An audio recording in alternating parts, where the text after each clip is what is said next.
कागदपत्रे आहेत आपल्याला अर्ज करण्यासाठी आणि नंतरही ते तुम्ही आजच काढून ठेवा. त्यासाठी मी तुम्हाला पूर्ण डॉक्युमेंटची लिस्ट इथे आणलेली आहे, ते तुम्ही पाहू शकता.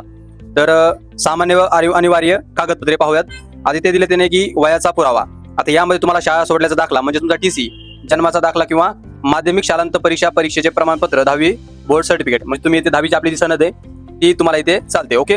त्यानंतर आहे बघा शैक्षणिक पात्रता, म्हणजे शैक्षणिक पात्रता, व्यावसायिक तांत्रिक अर्हता प्रमाणपत्रे व गुणपत्रिका, म्हणजे तुमचे जे सर्व तुमचं जे शिक्षण झालेलं आहे, ग्रॅज्युएशन, पोस्ट ग्रॅज्युएशन, डिग्री वगैरे सर्व त्याचे मार्कशीट वगैरे तुम्हाला इथे लागतील, सर्व 12वीचे वगैरे प्रमाणपत्र. त्यानंतर आहे रहिवासी प्रमाणपत्र. आता तुम्हाला इथे महाराष्ट्राचे रहिवासी प्रमाणपत्र, domicile age and domicile certificate असते, ते तुम्ही एकदा काढलेलं असेल तर ते तुमच्याकडे असतंच. ओके. नसेल तर काढून घ्या. त्यानंतर संगणक अर्हता म्हणजे संगणक हाता आणि प्रमाणपत्र, उदाहरणार्थ MSc किंवा समतुल्य. बऱ्याच जणांकडे MSc असते किंवा मग दुसरे समतुल्य प्रमाणपत्र असतात, तेही चालतं. त्यानंतर अनुभव प्रमाणपत्र. आता हे आवश्यकतेनुसार अनुभव प्रमाणपत्र लागतं, पण आपल्या ह्या नवीन जाहिरातीमध्ये अनुभवाचा कुठेही त्यांनी लागू केलेला असल्यामुळे हे याची काही आवश्यकता नसणार आहे. आता नंतर आहे बघा सामाजिक व समांतर आरक्षण विभागाची कागदपत्रे. आता यामध्ये जातीचा दाखला, आता सक्षम प्राधिकाऱ्याने दिलेला जातीचा दाखला, कास्ट सर्टिफिकेट, इथे कास्टमधून फॉर्म भरायचा असेल तर कास्ट सर्टिफिकेट तुम्हाला लागणार आहे. त्यानंतर नॉन क्रिमिनल, आता इथे उन्नत व प्रगत गटात मोडत नसल्याबाबतचे नॉन क्रिमिनल वैध प्रमाणपत्र. आता यामध्ये मित्रांनो बऱ्याच जणांकडे मागचे नॉन क्रिमिनल असते, त्यांना वाटतं की हेच बऱ्याच दिवस चालेल, पण त्याची व्हॅलिडिटी असते. तर व्हॅलिड नॉन क्रिमिनल काढून घ्या, नसेल तर नवीन काढून घ्या. त्यानंतर EWS प्रमाणपत्र, आर्थिकदृष्ट्या दुर्बल घटक EWS असल्याचा सक्षम प्राधिकाऱ्याला दाखला. EWS मध्ये फॉर्म भरला तर EWS प्रमाणपत्र लागणार आहे.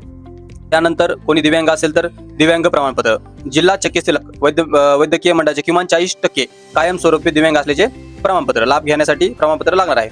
त्यानंतर अनाथ प्रमाणपत्र, अनाथ असल्याबाबतचे सक्षम प्राधिकाऱ्याचे प्रमाणपत्र.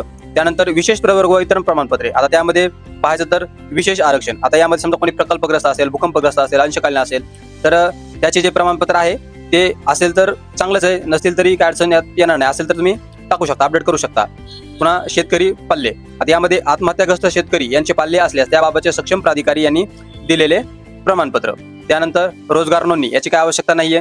त्यानंतर विभागीय परवानगी. आता यामध्ये शासकीय निमशासकीय कर्मचाऱ्याने म्हणजे जे आधी जॉबला आहेत त्यांनी NOC म्हणजे काय, नॉन ऑब्जेक्शन सर्टिफिकेट काढले तर ते उत्तम राहील. त्यानंतर बघा इतर कागदपत्रे. आता जाहिरातीनुसार किंवा इतर नियमानुसार आवश्यक असणारी सर्व इतर पूरक कागदपत्रे आवश्यक, म्हणजे नंतर त्यांनी काही सांगितलं तर तेही कागदपत्रे लागतील. मित्रांनो एवढे डॉक्युमेंट्स तुम्ही लगेच काढून ठेवा, कारण ज्यावेळेस आपली जाहिरात येईल त्यावेळेस उगाच धावपळ होता कामा नये.